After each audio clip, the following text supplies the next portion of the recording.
ॐ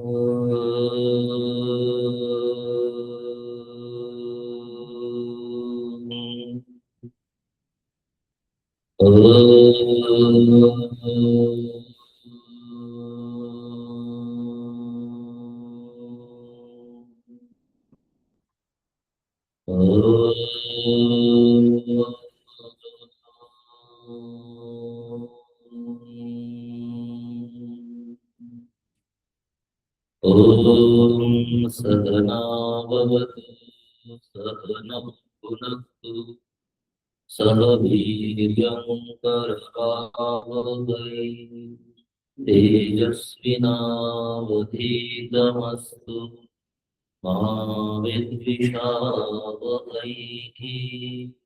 ॐ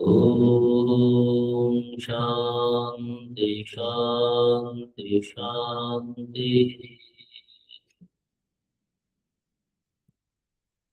सदाशिवसमारम्भाम् शङ्कराचार्यमध्यमाम् अस्मदाचार्यपर्यन्ताम् वन्दे गुरुपरम्पराम्।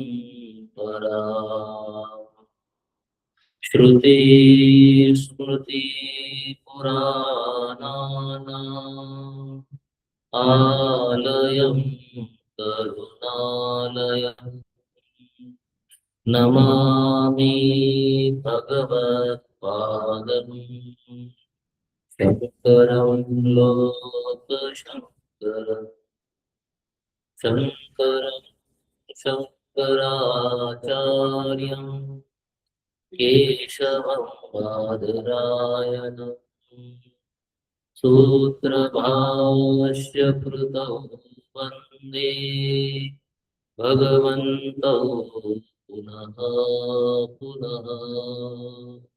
ईश्वरो गुरुरात्मेति मूर्तिभेद विभागिने व्योमवद्व्याप्तदेहाय श्रीदक्षिणामूर्तये नमः।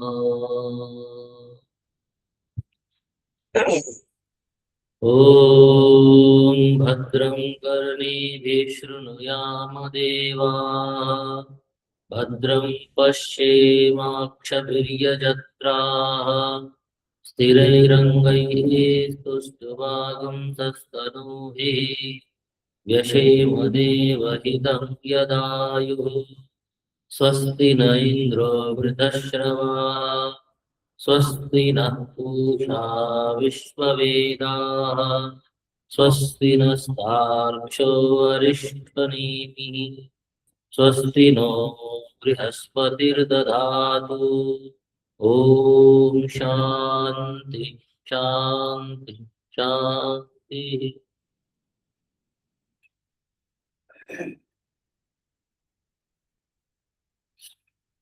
एक बार मंत्र पाठ कर लेंगे।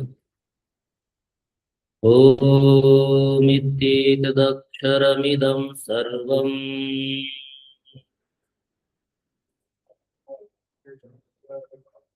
तस्योपव्याख्यानम्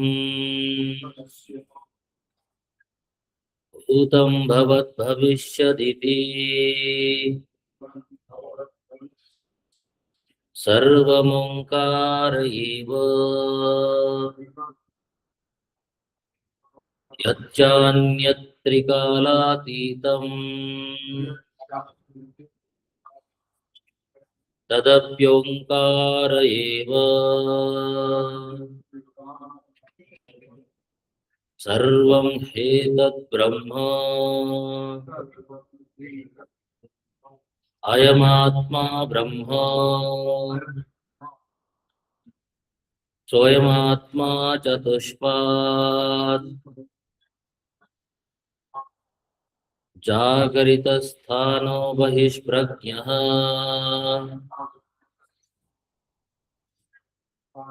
सप्ताङ्गो एकोनविंशतिमुखः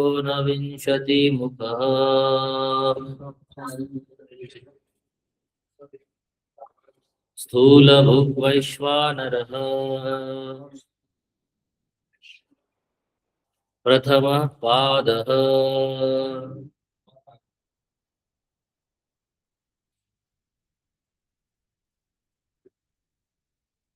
स्वप्नस्थानोऽन्तःप्रज्ञः सप्ताङ्गैकोनविंशतिमुखः प्रविविक्तभुक्तैजसो द्वितीयः पादः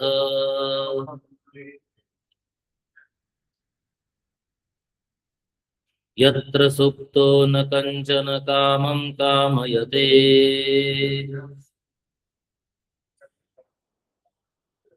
न कञ्चन स्वप्नं पश्यति तत्सुषुप्तम् सुषुप्तस्थान एकीभूतः प्रज्ञानघन एव आनन्दमयो ह्यानन्दभुक् चेतोमुखः प्राज्ञः तृतीयः पादः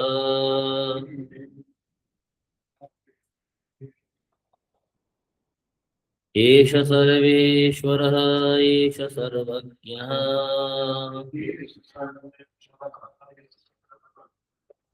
एषोऽन्तर्यामी एष योनिः सर्वस्य प्रभवाप्ययो हि भूतानाम् एष हि स्वरूपावस्थः सर्वेश्वरसाधिदैविकस्य भेदजातस्य सर्वस्य ईशितानैतत् तस्मात् अन्येषाम् इव प्राणबन्धनं हि सौम्य मनः इति श्रुतेः अयमेव हि सर्वस्य सर्वभेदावस्थः ज्ञाता इति एष सर्वज्ञः एषः अंतर्यामी अंतः अनुप्रविश्य सर्वेषां भूतानां नियन्तापि एष एव अतः एव यथोक्तं सभेदं जगत् प्रसूयते इति एष योनिः सर्वस्य यतः एव प्रभवश्चापि अयश्च प्रभवाप्ययौ हि भूतानाम् एष एव। सो विचार परमात्मा की सर्वेश्वरता सर्वज्ञता के ऊपर विचार चल रहा था। जो प्राज्ञ है, जो प्रज्ञान घन है, उसकी ईश्वर के साथ एकता बताई गई है। वह सर्वज्ञ है।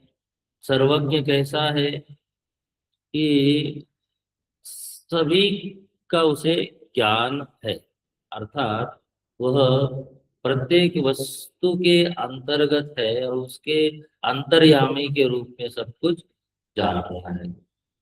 तीसरा जो वाक्य दिया था वो था अंतर्यामी।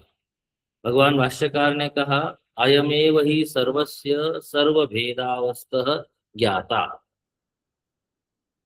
सभी जो अवस्था है, जो अवस्था के भेद है, उन सब का भी ज्ञाता कौन है? ईश्वर ही है। और वो अंतर्यामी बन के सभी वृत्तियों को, सभी अवस्थाओं को क्या कर रहा है? जान रहा है। वो सर्वज्ञ है और अंतर्यामी भी है। एषः अंतर्यामी अनुप्रविश्य, सब में गया हुआ होने के कारण सभी का चेतन रूप से क्या है? वो साक्षी है, सभी का चेतन रूप से प्रकाशक है। इसलिए उसे क्या कह रहे हैं? सर्वज्ञ कह रहे हैं। सर्वेषां भूतानां नियंता, इसी नियंता होने से उसे ईश्वर कह रहे, सर्वेश्वर कह रहे। अगर नियंता नहीं होगा तो उसे ईश्वर भी नहीं कह सकते। और नियंता कैसे है? सबका वो कारण है और सबके ऊपर उसका शासन है। चेतन ही, चेतन ही जब उपाधि की, जगत की उपाधि, समष्टि की उपाधि से उपहित होता है तो उसे हम क्या कहते हैं? ईश्वर कहते हैं। लेकिन उपाधि की वहां क्या है? न्यूनता है, कल हम देख रहे थे। और जब प्राज्ञ कहते हैं घनीभूत हुआ है वहां, तो प्रज्ञान घन, तो वहां उपाधि की क्या है? अधिकता है, प्रधानता है। इसलिए भेद दिखता है लेकिन भेद है नहीं। तीनों अवस्थाओं में जो चेतन तत्व है वह एक ही है, यह बताना श्रुति का उद्देश्य है। जिसे विश्व कहा था, और जो वैश्वानर था, जो तेजस था, और जो हिरण्यगर्भ था, दोनों में क्या है? एकता है। और जो प्राज्ञ है, ईश्वर है, उसमें भी क्या है? एकता है। तो क्या कह रहे हैं कि उसी से सारा जगत प्रकट हो रहा है। श्रुति में आया कि प्रभवाप्ययो, वह योनि है। गीता में भगवान ने कहा कि मैं ही सबका प्रभव स्थान हूँ, उत्पत्ति स्थान हूँ। गीता में ये श्लोक आया ना? कौन से अध्याय में? 7वें अध्याय। अहम प्रभव प्रलय स्थानम कहा ना वहां भगवान ने।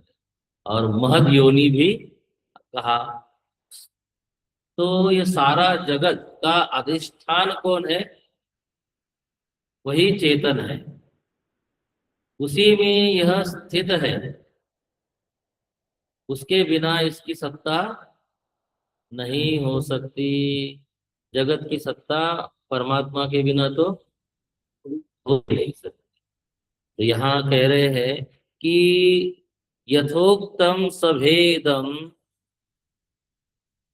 जगत प्रसूयते इति एष योनि। उसी से सारे भूतों की, सारे जगत की सृष्टि होती है। सारा जगत क्या होता है? उत्पन्न होता है। इसलिए उसको क्या कह रहे हैं? योनि। उत्पत्ति स्थान होने से। यत एवं प्रभव च अपि अयश्च, स्थित भी उसी में है और उसी में अप्यय अर्थात लय भी उसी में हो जाता है। जैसे पृथ्वी का उत्पत्ति स्थान और लय स्थान वही है। आपके चित्त देश में, या जो आपका आत्म देश है, वही वृत्ति देश है। उसी का, वही पे वो उत्पन्न होती है और उसी में लय होती, भिन्न नहीं है। तो जो चेतन का स्थान है, वही से सारी चीजें उत्पन्न हो रही है और वही पे सब लीन हो रही। जैसे पानी में ही लहर उठती है और पानी में ही लय हो जाती है, और जब स्थित होती है तब भी कहाँ होती है? जल ही होता है वो। तो सो देखिए क्या कह रहे हैं? प्रभवः च अप्ययश्च प्रभवाप्ययौ हि भूतानां एष एव। वह सभी भूतों का उत्पत्ति स्थान भी है और लय स्थान भी है। इसी को आनंद गिरि जी महाराज कैसा देखते हैं, थोड़ा सा देखते। हम लोग देख रहे थे कि नैयायिकों ने इत्यादि ने परमात्मा को निमित्त कारण माना। जैसे कुमार घट का निमित्त कारण है, वैसे ही ईश्वर को माना। उससे क्या हो जाएगा? उसमें भेद हो जाता है। किंतु यहाँ क्या कह रहे हैं कि बिल्कुल भी भिन्नत्व यहाँ है नहीं। ये है, आप देखिए नीचे से 6 नंबर जहाँ लिखा है आनंद गिरी टीका में, वहां से तीसरी पंक्ति देख लीजिए।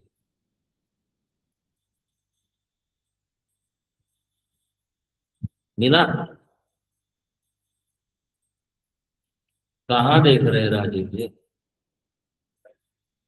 28 पेज पे।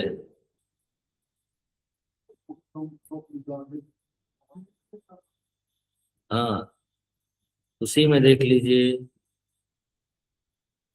निमित्त कारणत्व नियमे अपि प्राचीनानि विशेषाणि निर्वहन्ति आशंक्य प्रकृतिश्च प्रतिज्ञा प्रतिज्ञा दृष्टान्तानुरो अनुपरोधा इति न्यायात् निमित्तोपादान योः जगति न भिन्नत्वम इति। जगत में, इस जगत का निमित्त और उपादान भिन्न नहीं है, वही है। इसलिए ये सिद्ध है, ये कहते हैं कि दोनों की क्या है, एकता। अब यहां तक आपका 6 मंत्र पूरे हो जाते हैं। अब यहां से कारिकाएं आरंभ होती है। भगवान शंकराचार्य जी के परम गुरु आचार्य श्री गौड़पादाचार्य जी महाराज के द्वारा यह रचित है। और भगवान शंकराचार्य जी के पहले कोई वेदांत का ऐसा ग्रंथ प्राप्त नहीं होता है। यही एक ग्रंथ या और कुछ उनकी छुट पुट रचनाएं प्राप्त होती है। अन्य कोई ऐसा किसी आचार्य का ग्रंथ प्राप्त नहीं होता। यही एक हमारे संप्रदाय में अद्वैत वेदांत का ग्रंथ प्राप्त होता है। तो भगवान भाष्यकार अपने इस परम गुरु के प्रति बहुत ही आदर पूर्वक भाव व्यक्त करते हैं। इतनी श्रद्धा है।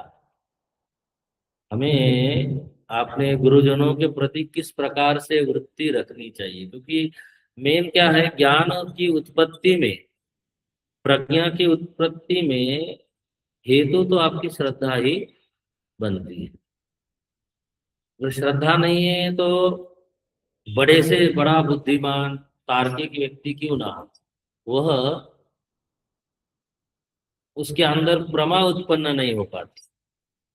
गीता में भगवान ने कहा संशयात्मा, क्या बोला, संशयात्मा विनश्यति। इस इसलिए श्रद्धा बहुत बड़ी चीज है। आप देखिएगा अंत में जाइए, एकदम ग्रंथ के पीछे, एकदम ग्रंथ के पीछे जाइए।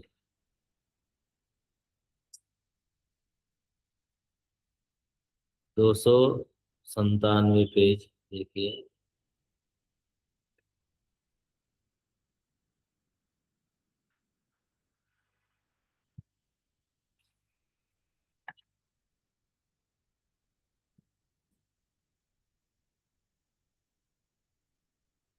दूसरा मंत्र देखिए, 97 पेज पे ही एक के बाद की पंक्ति है भाष्य में। 297 पेज मिला? देखिए क्या लिखते हैं।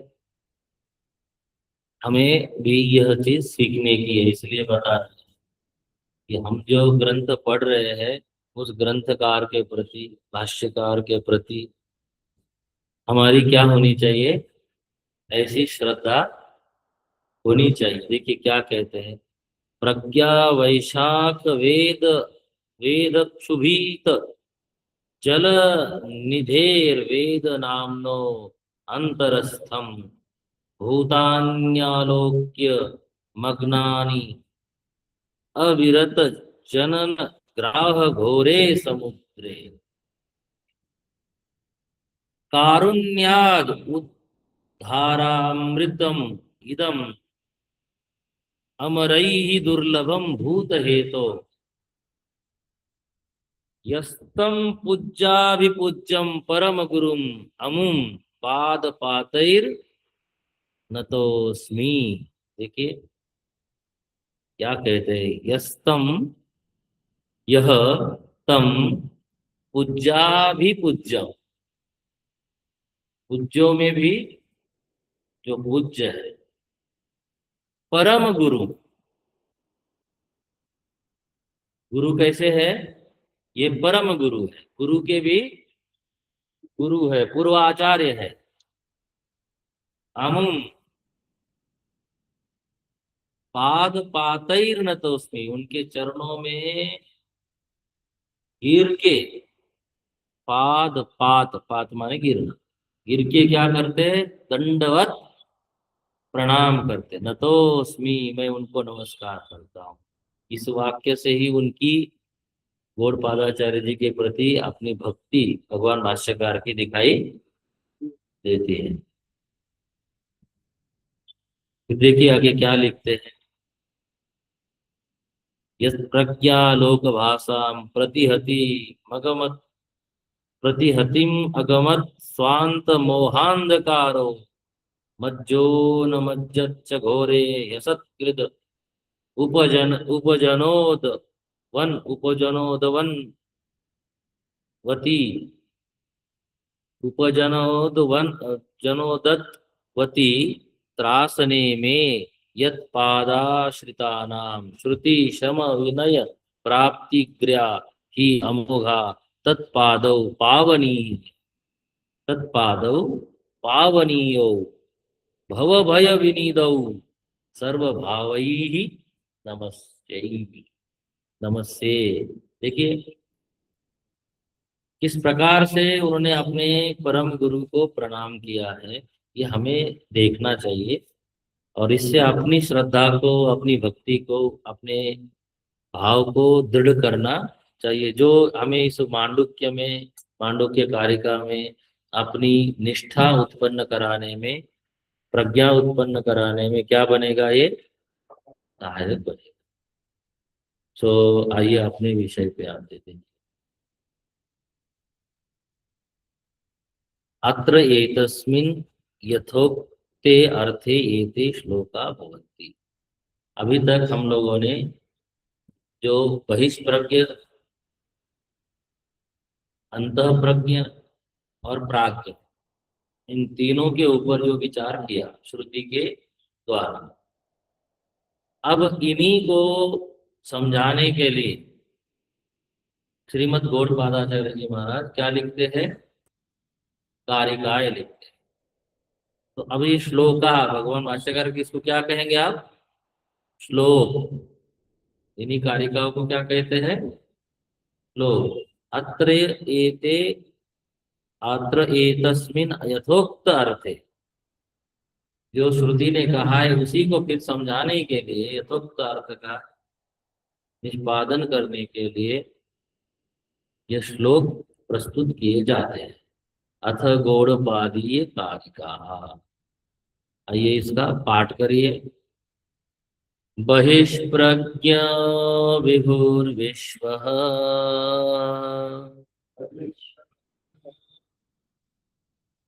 बहिष्प्रज्ञो विभुर्विश्वः,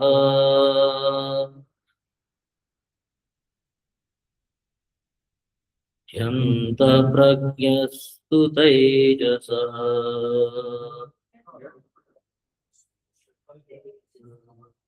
तेजस नहीं, तेजस है। बोलो। बहिष्प्रज्ञो विभुर्विश्वः,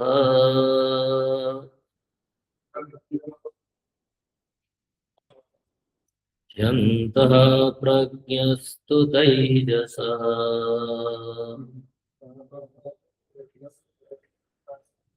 अनप्रज्ञस्तथा प्राज्ञः,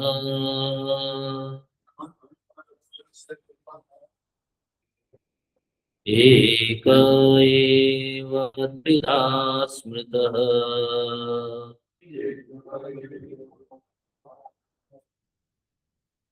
बहिष्प्रज्ञो विभुर्विश्वः,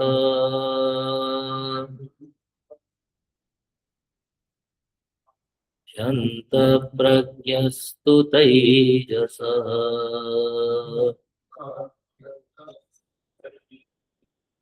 घनप्रज्ञस्तथा प्राज्ञः,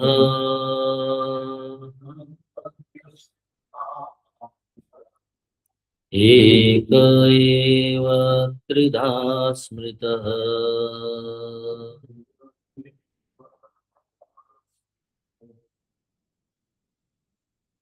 बहिष्प्रज्ञ इति पर्यायेन त्रिस्थानत्वात् सोऽहमिति स्मृत्या स्मृति प्रतिसन्धानाच्च स्थानत्रय व्यतिरिक्तत्वम् एकत्वं शुद्धत्वम् असंगत्वं च सिद्धम् इति अभिप्रायः महामत्स्यादि दृष्टांत श्रुतेः। कह रहे हैं बहिष्प्रज्ञा विभुः विश्वः। जो बहिष्प्रज्ञ कहा जा रहा है, प्रज्ञा की बहिर्मुखता की उपाधि के कारण प्रज्ञावान को क्या, या उसको क्या कहा जा रहा है, जिसकी वो प्रज्ञा है, प्रज्ञा का ही नाम क्या पड़ रहा है, बहिष्प्रज्ञा। किंतु वास्तव में वह बहिष्प्रज्ञा है नहीं, और जो विभु है वही विश्व है, जिसे विश्व कहा जा रहा है वही क्या है, वैश्वानर है, विभु है।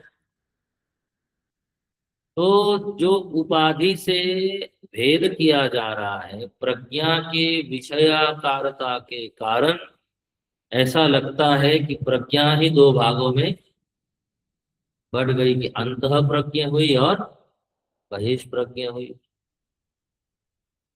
स्वप्न में जो प्रज्ञा है, जो अंतः प्रज्ञा कहला रही है, वो अंतः प्रज्ञा और जो जो तेजस उसका नाम है, वह तथा हिरण्यगर्भ दोनों क्या है, एक है।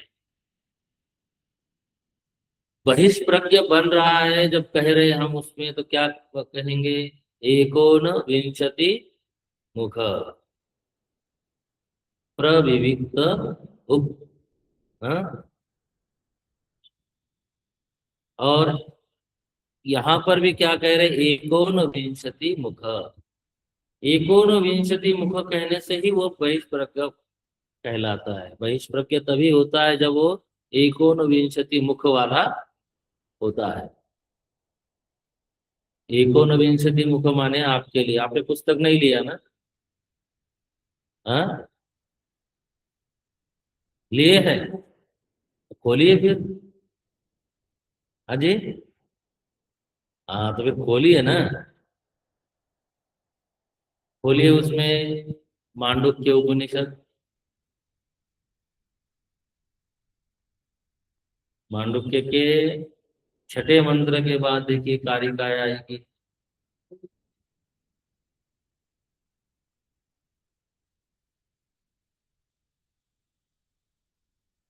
इतनी देर से हम, मुझे लगा कि आपने पुस्तक नहीं लाई।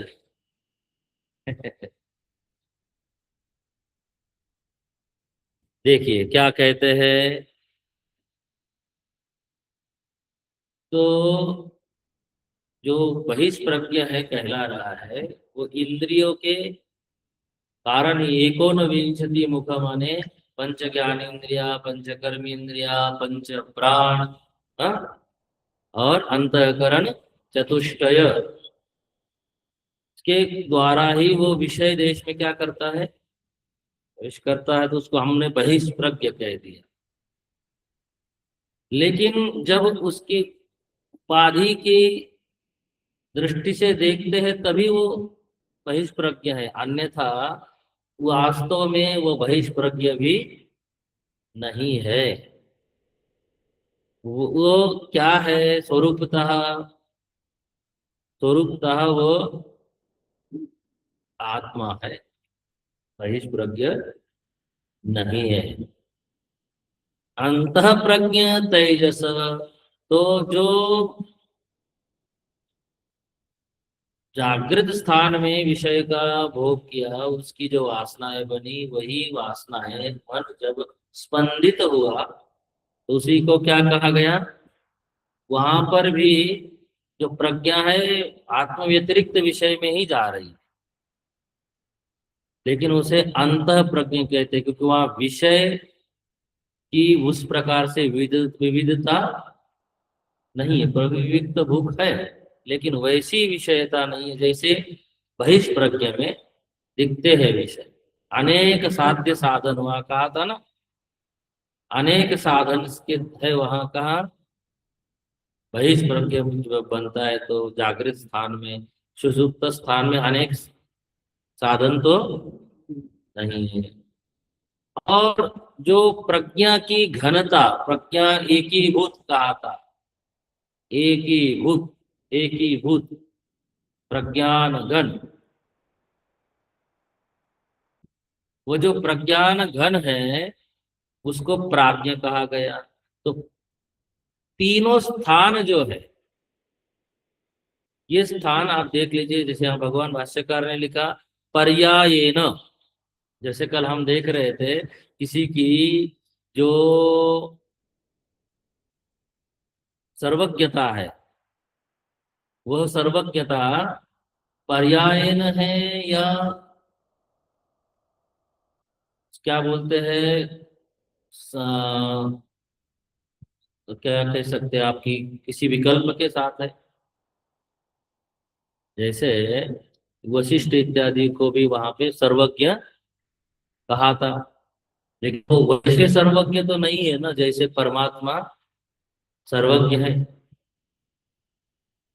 यहाँ जो तीन स्थानों में जो भिन्नता बताई जा रही है, विश्व, तेजस और प्राज्ञ की, ये जो तीनों स्थान है, उस स्थान में जब इनकी उपाधि हटा देते हैं तो जो आत्म सत्ता उपलब्ध होती है उसमें क्या भाव होना होगा? सोहम अस्मि, सोहम अस्मि, अहम ब्रह्मास्मि नहीं। देखिए, स जब कहते हैं आप, तो जो परोक्ष सत्ता है,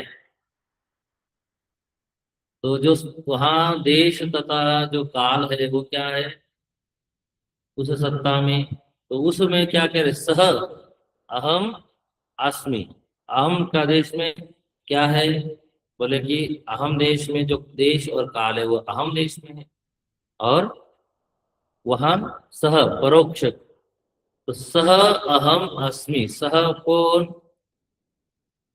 विश्व तेजस प्राज्ञ जो कहा जा रहा है, वह उपाधि से रहित होता है, तो वह कौन है, एक ही है, वह ब्रह्म मैं ही हूँ, सह अहम अस्मि, सोहम अस्मि। ठीक है, देखिए पुस्तक देखिए, त्रिस्थान तो त्रिस्थानत्वात् सोहम इति, तीन स्थान में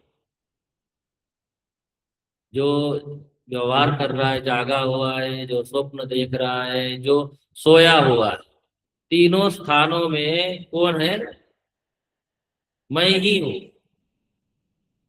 आप जब सोते हैं, सोकर उठते हैं, तो आपको क्या हो जाता है, स्मरण होता है ना, प्रतिविज्ञा होती है कि जो सोया था वो कौन था, मैं ही था। कि ऐसा हो जाता है कि सोया कोई और था और उठा कोई और, ऐसा हुआ है कभी? बोले कल सोया था रामलाल, उठा श्यामलाल, ये कितना बढ़िया हो जाएगा। हाँ, जब सोने गए थे तब कौन था, रामलाल, उठा तो कौन बना, श्यामलाल। नहीं हो सकता है ऐसा। क्या कहते हैं, जो सोया था वो मैं ही हूँ, प्रतिविज्ञा होती है, उसकी स्मृति होती है। हाँ, स्मृति क्या होती है, बोले वो मैं ही हूँ। स्वप्न मैं ही देख रहा था, सोया मैं ही था, और जागृत स्थान में जो भोग कर रहा है वो भी मैं ही हूँ। जो जागृत स्थान में अनुभव कर रहा है वो कौन है, मैं ही हूँ। तो बोले कि इससे क्या हो सिद्ध होता है, बोले तीनों अवस्थाओं को जब व्यावृत करता है तो एक सत्ता की सिद्धि होती है। जागृत स्वप्न सुषुप्ति, इन तीनों में एक ही चेतन था। चेतन की दृष्टि से देखेंगे तो कोई उसमें भेद नहीं आ रहा है। लेकिन अवस्था की दृष्टि से, भोग स्थान की दृष्टि से, उपाधि से जब देखते हैं तो वो प्रज्ञा बहिर्मुखी होती हुई दिखती है, वही प्रज्ञा अंतर्मुखी होती हुई दिखती है, वही प्रज्ञा घनीभूत होती हुई दिखती है। यह जो होता है वो किस लिए होता है? उपाधि के कारण। तो कह रहे प्रतिसंधानाच, देखिए तीनों अवस्थाओं से व्यतिरिक्त, आपको जब ये प्रतिज्ञा हो गई कि मैं ही हूं, तो इस प्रकार का प्रतिसंधान होने से आपको ये मानना पड़ता है कि मैं ही वह हूँ। तीनों स्थानों में जो चेतन था वो क्या है? एक है। अब ये तो आपके अनुभव का विषय है, अन्य के अनुभव के में थोड़े जाने की जरूरत है। कि सोया था वो मैं ही था, स्वप्न देख रहा था वो भी मैं हूँ, और जागृत अवस्था में जो अनुभव कर रहा है वो भी मैं हूँ। इसी प्रकार से आपको विश्व और वैश्वानर दोनों में भी एकता देखनी है। जो समष्टि प्रपंच, जागृत प्रपंच उपहित चेतन नजर आ रहा है वह वैश्वानर, और उसमें जागृत स्थान में जो बहिष्प्रज्ञ बन रहा है वो विश्व। दोनों उपाधि के कारण हमको समझ में आ रहे हैं, किंतु जब देखते हैं उपाधि रहित करके तो क्या समझ में आता है? एक है। उसी प्रकार से तीनों अवस्थाओं में, तीनों अवस्थाओं का अभिमानी, प्रपंच का अभिमानी, और तीनों अवस्थाओं का भोक्ता, तीनों क्या है? एक, भिन्न नहीं है। देखिए लिखते स्थान त्रय व्यतिरिक्तत्व एकत्व। स्थान त्रय से व्यतिरिक्त करना है। क्या लिखा है पुस्तक में? स्थान त्रय व्यतिरिक्त, व्यतिरिक्तत्व। जब आप स्थान त्रय को हटा देंगे, स्थान त्रय को हटाना माने हाँ, जागृत स्वप्न सुषुप्त तीनों को हटाते हैं, तो जो समझ में आता है, जो शेष रहता है वो कौन है? वो चेतन ही है, अन्य कोई नहीं है। चेतन व्यतिरिक्त कोई सत्ता वहां नहीं है। और जब आता है वो एकत्व तो उसका अनुभव में आया, विश्व वैश्वानर तेज तेजस हिरण्यगर्भ प्राज्ञेश्वर, इनकी जब एकता आपको समझ में आ गई तो कैसा है वो एक तत्व? एकत्वम शुद्धत्व। एक एकत्व कैसा है उनका? वो शुद्ध है। वो तत्व कैसा है? शुद्ध है। असंगत्वम, उसका कभी संग हुआ ही नहीं। जो संग आपको दिख रहा है वो संग का क्या हो रहा है? उपाधि का आरोपण हो रहा है, वास्तव में है नहीं, वास्तविक नहीं। क्या कह रहे हैं? जैसे ही आपने व्यतिरिक्त किया तीनों अवस्थाओं से, वैसे ही यह एकत्व के रूप में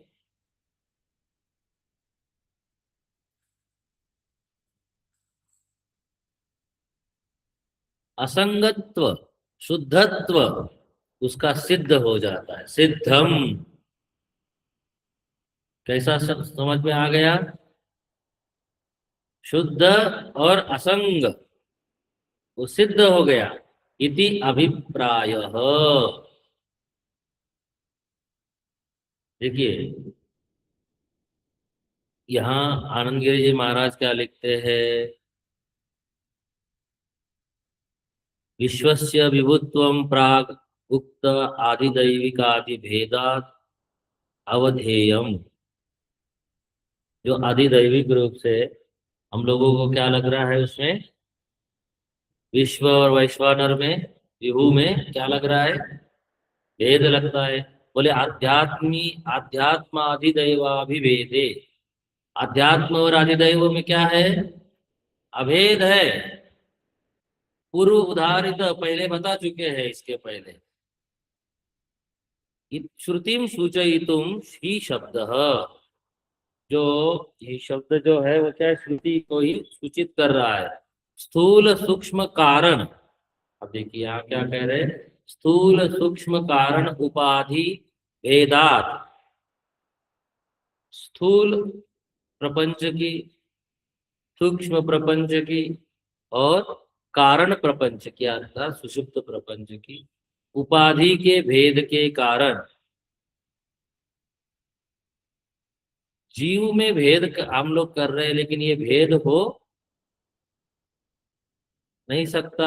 मान रहे हैं भेद, क्योंकि उपाधि के कारण हम क्या समझ रहे हैं? जीवत्व ही वैसे अप्रासंगिक है। तो जीवत्व स्वीकार किया जा रहा है, वो भी उपाधि की ही है। बोले स्वरूपे ऐक्य अपि, स्वरूप में एकता है। बोले स्वतंत्र उपाधि भेदम अंतरेण विशेषण मात्र भेदात अवांतर भेदोक्ति त्याह एक। क्योंकि स्वरूप में भेद होने के बाद भी स्वतंत्र उपाधि के कारण अवांतर भेद, विशेष भेद दिखाई दे सकता है। इसीलिए एक शब्द प्रसन्न आचार्य ने क्या किया? प्रयोग किया। कहते हैं कि जितना भी धर्म, अधर्म, राग, द्वेष आदि मल है, वो अवस्था के धर्म है। नहीं, जागृत अवस्था में विषय के साथ जुड़कर जो भी धर्माध्यास अपने में हम करते हैं, जागृत अवस्था के साथ जुड़ेंगे तो जागृत व्यवहार जब करते हैं तो विषयों का जो प्रभाव हम पर पड़ता है, तो उससे हमको क्या लगता है? हम सुखी है, हम दुखी है। कोई अपने में अगर ज्यादा धन का लालच है तो खुद को लोभी समझ में आ जाता है कि मैं लोभी हूँ।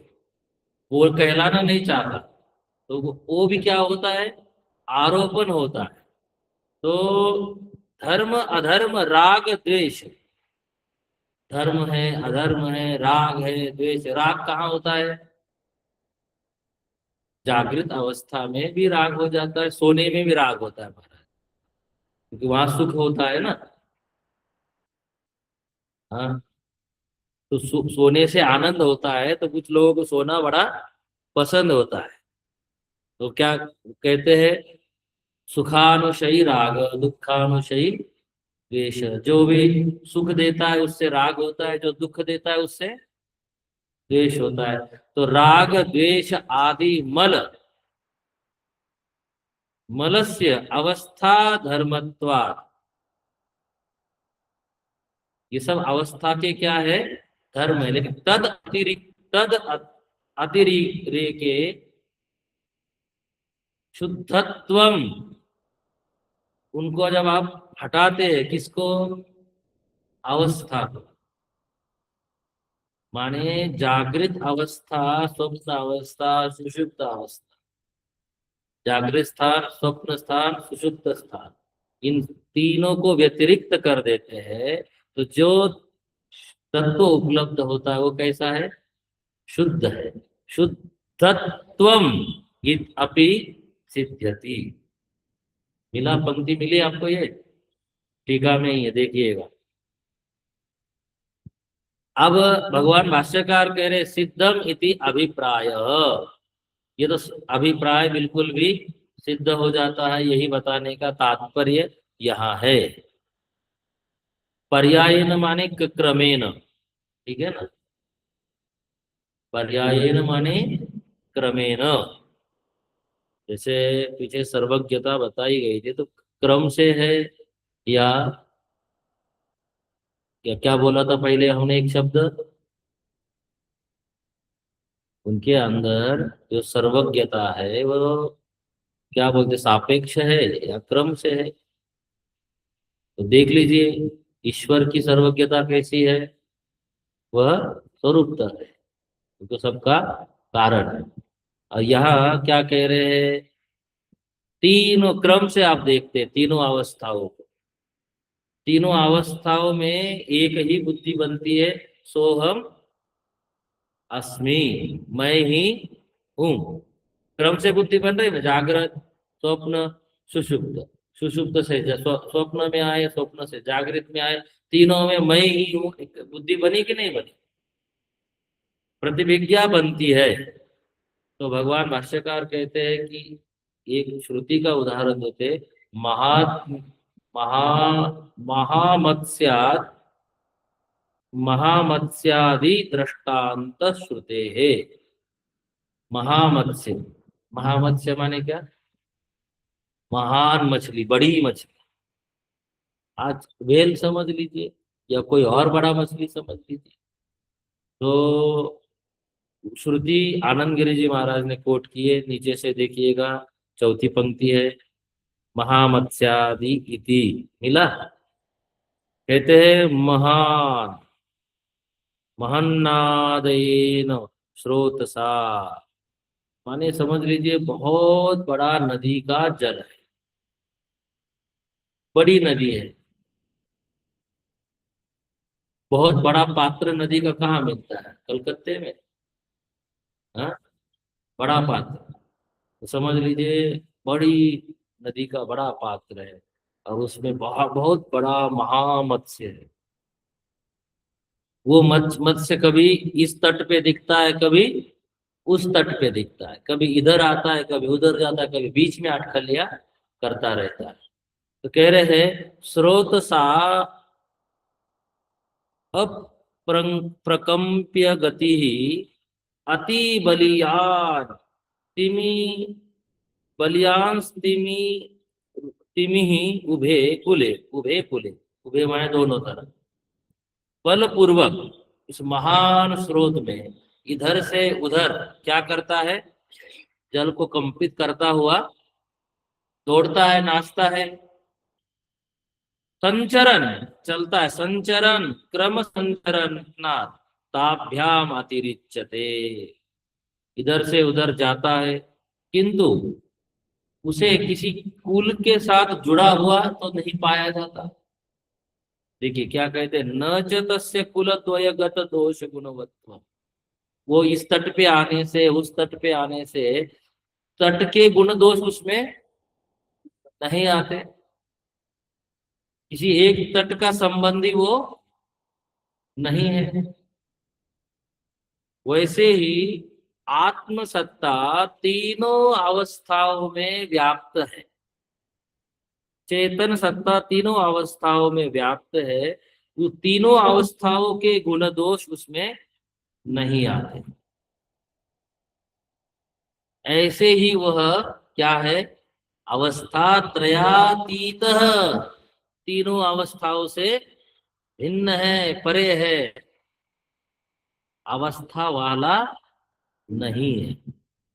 हम जो अपने आप को अवस्था वाला मान के बैठे हैं, अवस्था में मान के बैठे, वो वैसा नहीं है। जैसे वो महामत्स्य कभी इस तट पे कभी उस तट पे जाता है, किंतु किसी तट पे जाने से किसी तट से उसका कोई संबंध नहीं होता है, कोई गुण दोष उसमें नहीं आता है, क्योंकि आत्मा तो सर्वव्यापक सत्ता है, तीनों जगह पे, चाहे वो जागृत स्थान हो, स्वप्न स्थान हो, चाहे सुषुप्त स्थान हो, तीनों स्थानों में वो क्या है, संचरण तो है, वो व्याप्त है, संचरण भी क्या है, इसमें कोई गुण दोष अवस्था का नहीं आता है, ये जानना है। अब देखिए क्या कहते हैं, न चासौ क्वचिदपि सज्जते, उसी प्रकार से आत्मा में किंचित अपनी कोई दोष नहीं आता है। दूसरा एक उदाहरण देते हैं, न च शेनो वा सुपर्णो वा नभसी, कोई बाज है, पक्षी है, शेण पक्षी, आकाश में उड़ता है, कभी टहनी पे बैठता है, हाँ, कभी पतती नीचे गिरता है, उड़कर नीचे आता है ना। तो उसे कोई पकड़ता तो नहीं पाता, लेकिन क्या बोलते हैं, उसमें कोई दोष तो नहीं आता। टहनी पे बैठा तो टहनी का दोष उसमें थोड़ा आ जाएगा। आकाश में उड़ा तो आकाश का तो गुण दोष आएगा। जमीन पे बैठेगा तो ऐसा बोले नहीं। बोले प्रतिहन्यते तथा एव, उसी प्रकार से जैसे वो पक्षी अपना मुक्त संचार करता रहता है, तथा एव अयम आत्मा, वैसे ही यह आत्मा क्रमेण स्थानेन, स्थान त्रये, तीनों स्थानों में क्रम से क्या करता है, संचरण। जैसे वो पक्षी कभी टहनी पे तो कभी आकाश में तो कभी भूमि पे तो कभी पहाड़ की चोटी पे संचार करता है, वैसे ही आत्मसत्ता संचरण उक्त लक्षण युक्त अंगीकर्तु इत्यर्थ।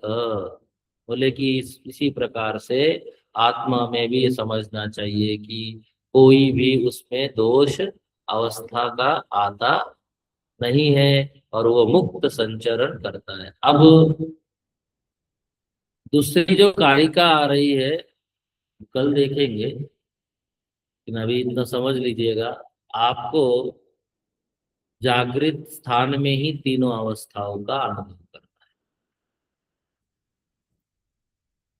सुषुप्त स्थान में जाकर आप सुषुप्ति का विचार नहीं कर सकते। स्वप्न में जाकर स्वप्न का विचार नहीं कर सकते। तो आपको इसी जागृत अवस्था में बैठकर ध्यानाभ्यास का अब प्रकरण है, थोड़ा सा महत्वपूर्ण है। उसमें बैठ के आपको तीनों अवस्थाओं का क्या करना है, विचार करना है। ये नहीं कि स्वामी जी हम रात में स्वप्न का विचार करते हैं, सुषुप्ति का भी तभी करते हैं।